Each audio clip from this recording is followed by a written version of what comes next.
પાણી રેડી અને લાકડા હળગાઈ ચૂલા ઉપર બાફી પડે. જાણી આ વસ્તુ બફાઈ રહ્યા, ધારો કે લીલું હોય ને બ્લેક થાય પછી એને વેચવા ઘટાય. અને આ વસ્તુ રે જે અંદર ની આ તો તમને બતાવી દઉં હું યાર. આ જો આ જે વસ્તુ રહે ને ઉપરને સોડિયે નહીં ખાવાના હો પાછા, નક ડસુરો રહે. આ વસ્તુ રહે ને આ હવે ખાવાની.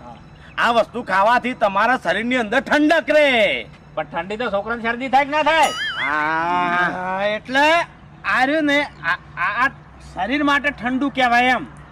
એ તો બરોબર છે, પણ તમે કહેતા હતા કે હાર્યું લીલું આવે તો આ કાળું પાણી કેવી રીતના બફાણું? એ કાળો કલર કરવો પડવાનો અને એમાં પાછું આ ધોળું ચોથી થયું. આવું જાણ ચોકણ છે કોહડ. હવે મેં મારી વાત ઓભળો તમે કે લેબડો જોયો, આકડીઓ જોયો, ધતુરો જોયો, બધું જોયું, ગણજો જોયો ને પેપેરે જોયું. હા, તમે 33 કરોડ ઝાડ જોયો. હા, પણ આ નહીં જોયું એમ ને? હા, એટલા વડીલો